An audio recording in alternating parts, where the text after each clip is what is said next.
JD, justo ahora que ha pasado la Copa del Mundo, te pregunto, ¿por qué la selección boliviana no clasifica a los mundiales? ¿Crees que la camada del 94 ha sido única o ha sido solo una casualidad? ¿Qué hizo esa selección para clasificar y quiénes fueron los artífices? ¿Cómo era Bolivia cuando llegamos al mundial? ¿Y hay otros casos parecidos de camadas doradas en Sudamérica? Cordial saludo, gracias por invitarnos a sus pantallas. Hoy te traemos los motivos que nos hicieron clasificar a la Copa del Mundo de 1994. Una historia más de nuestro maravilloso fútbol boliviano. No sé por qué la gente cree que la camada del 94 es irrepetible. Claro, nunca volverá a existir otro Diablo Echeverri u otro Platini Sánchez como tal, pero estos nombres propios no aparecieron por casualidad. Ellos nacieron con el talento, ¿de acuerdo? Pero hay otra gente que estuvo detrás de estos cracks y que les dio la oportunidad de formarse con valores y dedicación. Otros nombres propios que también participan, pero no son reconocidos como actores principales.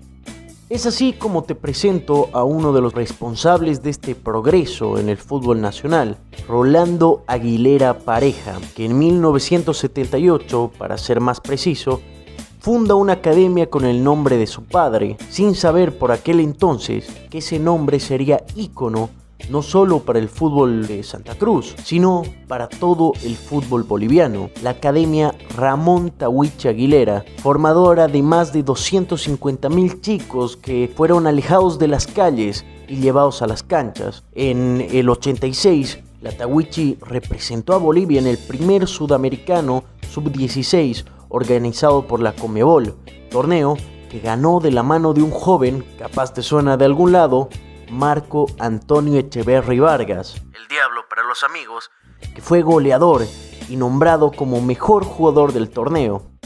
Sí, de algún lado me suena. Este es el primer y único torneo sudamericano en categorías inferiores que alguna vez ha logrado nuestra federación y fue de la mano de la Academia Tahuichi.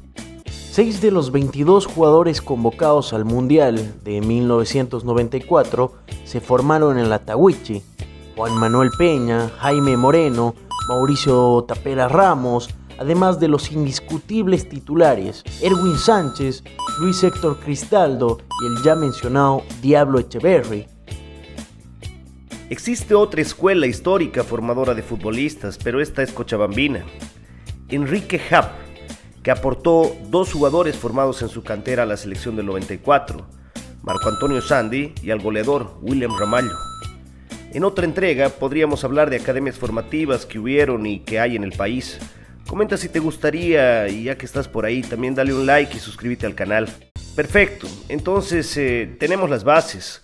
Jugadores que se vienen formando y compitiendo entre ellos, juntos. Pero se necesita mucho más, muchísimo más. La Tahuichi ha seguido ganando títulos y ha seguido formando chicos, pero algo ha cambiado estos últimos años. No sé si el estilo o la filosofía, tal vez los profesores o algo, pero lo concreto es que Bolivia no volvió al mundial. Y en el común social se empezaron a escuchar ciertos rumores sobre la alteración de documentos de los jugadores. No nos hagamos a los giles, papín. No te estoy contando nada nuevo. Dato maravilloso. Tal vez alguna vez tus tíos o abuelos te comentaron sobre la llegada de las filiales del Barcelona y del Real Madrid a Santa Cruz para jugar contra la Tahuichi. Que no sabías que en el 96 Iker Casillas jugó el mundialito Paz y Unidad en la capital cruceña, donde no solo fue campeón, sino además fue nombrado como figura en la final. No sabías eso, socio. El futuro campeón del mundo por aquel entonces tan solo tenía 15 años. Fin de dato maravilloso. Hay que recordar que el equipo se venía formando mucho antes del 94. Sin ir más lejos, en el 89 quedamos fuera del Mundial de Italia por diferencia de gol. Jugadores veteranos como el Tano Fontana, Chichi Romero, Tito Montaño o Juan Carlos Sánchez se quedaban sin Mundial para siempre. Pero otros como Carlos Borja o Milton Melgar tendrían revancha unos años después. Reforzados por los juveniles de estas escuelas ya un poco más maduros, que empezaban a ganar minutos. Pero este barco necesitaba un capitán. Los amigos celestes, Guido Loaiza y Mario Mercado, eran por aquel entonces máximas autoridades de la federación y eligieron como director técnico a un español, Javier Ascargorta. Sé que ahora es uno de los rostros más conocidos del país, pero en el 92 era un desconocido. No ese desconocido. Este vasco español, médico de profesión, fue también futbolista, aunque por poco tiempo. A los 24 años se rompió la rodilla, aunque eso no lo impidió seguir ligado al fútbol, aunque tendría que hacerlo por supuesto desde el banquillo. Así es, como muy joven empezó la carrera de director técnico y con apenas 29 años debutó como DT en la primera división española. En esta categoría, además, ha dirigido al Valladolid, al Sevilla y al Tenerife hasta el 91. Posteriormente, formó parte de la organización logística dentro de los Juegos Olímpicos de la disciplina del fútbol en Barcelona. Como se darán cuenta, el bigotón currículum tenía. Ningún peinado para atrás, pariente. En el 91, Echeverri firmó con el Albacete de España, directamente desde el Bolívar. El agente que vinculó esta transacción, de nombre Manolo, fue quien contactó a Guido Loaiza y Mario Mercado con Ascargorta, pero no a todos les cayó muy bien la noticia. Nuestra prensa lo bautizó a su llegada como un triste y célebre desconocido. No, papín, ya te he dicho que no es ese, socio. Porque quien se quemó con leche ve una vaca y llora. Y Bolivia ya sabía de sinsabores con técnicos extranjeros. Y para colmo, el bigotón empezó más o menos. Derrota con Chile en La Paz, en un amistoso previo. Papel desastroso en la Copa América. Y muchos se olvidaron que incluso empezó perdiendo en el debut de las eliminatorias contra Venezuela. Si los amiguitos del Bolívar habían conseguido un tipo lo suficientemente loco como para pensar que podía llevar a Bolivia al Mundial, eso también implicaba tener los huevos suficientes para enfrentarse a todo nuestro típico escepticismo boliviano que siempre mira con desconfianza a lo que no conoce. Pero esta vez, y hasta ahora solo por esta vez, las cosas serían distintas. El vasco conseguiría retirar el chip derrotista y mediocre al que nos habíamos acostumbrado e instaló el chip del fútbol.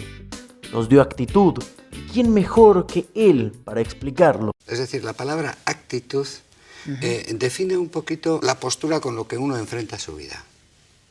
Justamente es esa la actitud que convierte a algunas personas en seres especiales.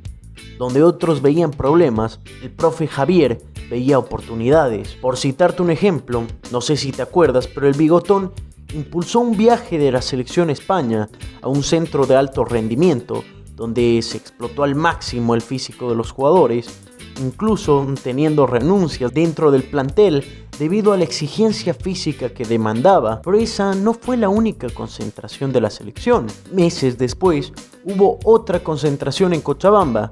Cuando tenía ya todo orquestado, a último momento la federación le avisa de un compromiso que no se había tomado en cuenta: un torneo en la India. ¿Dónde?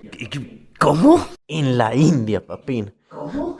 Ascargorta, lejos de creer que este era un problema, propuso como solución una selección boliviana B, a la que envió a jugar al otro lado del mundo, dirigida por su ayudante de campo, Carlos Aragonés. De esta experiencia se rescataron a jugadores como Mauricio Pinedo, Oscar Sánchez o Modesto Soruco. Esas eliminatorias tenían otro formato y se jugaban de forma continua en 2 meses. Pero justo antes de su inicio, en Bolivia hubo un paro liguero. Esto creaba, por supuesto, susceptibilidad en la prensa, quien afirmaba que la selección llegaría fuera de ritmo al inicio de la clasificación. Pero nuevamente el míster español sacó ventaja de la adversidad y concentró a su plantel semanas antes que sus otros rivales sudamericanos. Eran otros tiempos. Los 90 llegaron a una Bolivia que se reponía de una crisis económica. Capital, billete y consumo. La televisión a color se había convertido en una pieza más de los hogares bolivianos y con ella también deporte total o facetas deportivas que llevaban la ilusión mundialista por todo el país. Había comenzado la época del consumismo en Bolivia. Canciones para la selección, publicidad para la selección, difusión que torna paulatinamente ese desagradable escrúpulo y escepticismo en ilusión por un grupo de jóvenes que se empezaban a creer el cuento ese de clasificar a un mundial. Empezaban a responder con triunfos y esto generaba muchísima sensación de nacionalismo y unidad. Todo Bolivia hablaba de fútbol, papi. Viva mi patria Bolivia, una gran nación, por ella doy mi vida, dame mi corazón, por ella doy mi vida, dame mi corazón. ¡Viva Bolivia! 8 cruceños, 6 cochalas, 3 paceños, un veniano y 4 extranjeros naturalizados fueron los que finalmente conformaron la selección que nos representaría como bolivianos ante el mundo. No te olvides del bigotón español. Bueno, sí, cierto. Y un bigotón español. Los que vimos a la verde esa eliminatoria, no solo recordamos los goles vestidos con la camiseta más linda alguna vez hecha para la selección, sino que además recordamos la atmósfera que nos hacía sentir. ¿Cómo describirlo? Fue una historia tan linda. Podemos concluir diciendo que la magia no existe. Las cosas no suceden por casualidad. Existió un trabajo detrás. No fue por arte de magia que llegamos al mundial. La generación del 94 equiparó al futbolista boliviano en relación al futbolista mundial. Esa selección podía competir contra cualquier otra del mundo, con argumentos futbolísticos y principalmente con actitud. Pero lamentablemente no pudimos seguirle el paso al fútbol mundial. No supimos reinventarnos para cambiar de página después de un momento de gloria y mantenernos competitivos. Así se explica cómo hoy algunos jugadores destacados de nuestro fútbol salen afuera para ser uno más del montón en otros países. Tanto Bolivia en 1994 como tantas otras selecciones sudamericanas tuvieron camadas de jugadores maravillosos a los cuales trabajaron desde chicos, convirtiéndolos en futbolistas de talla mundial y lograron grandes hitos para sus países, siendo dirigidos además por ilustres maestros del fútbol, idóneos, pero esas alegrías duraron entre 6 y 10 años. Tristemente, y en todos los casos pasa lo de siempre, no hay renovación en los proyectos debido a que donde empieza a haber plata, se juntan las ratas y la hacen desaparecer. Actualmente existen proyectos futbolísticos interesantes en Bolivia.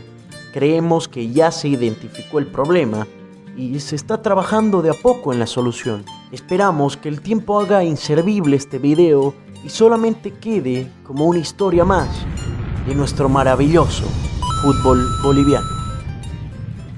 Si quieres otro video como este, dale like y suscríbete. Pon un comentario que nos ayuda mucho con el algoritmo, o como dicen por ahí, ayúdanos a ayudarte, para poder llegar a más pantallas. Eso es todo por hoy. Por favor, tengan la bondad de ser felices.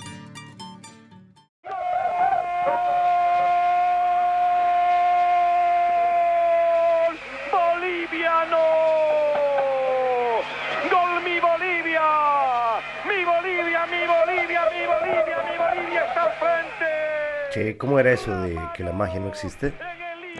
Ese es otro tipo de magia. ¡Arriba las banderas! ¡Arriba el país! Impresionante, ¿no? ¡Bolivia al frente!